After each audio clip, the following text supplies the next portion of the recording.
In many ways, Donald Trump is an unserious man. But the consequences of putting Donald Trump back in the White House are extremely serious. Consider not only the chaos and calamity when he was in office, but also the gravity of what has happened since he lost the last election. Donald Trump tried to throw away your votes.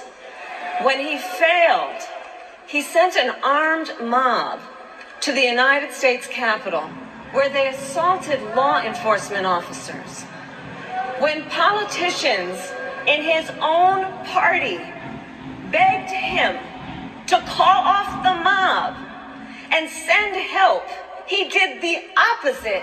He fanned the flames. And now, for an entirely different set of crimes, he was found guilty of fraud by a jury of everyday Americans and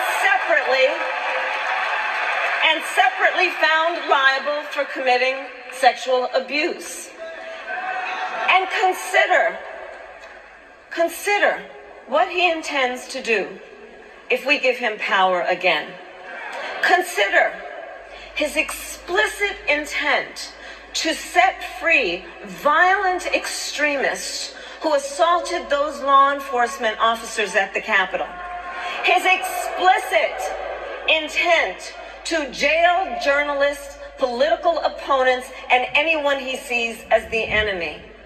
His explicit intent to deploy our active duty military against our own citizens. Consider the power he will have, especially after the United States Supreme Court just ruled that he would be immune from criminal prosecution. Just imagine Donald Trump with no guardrails,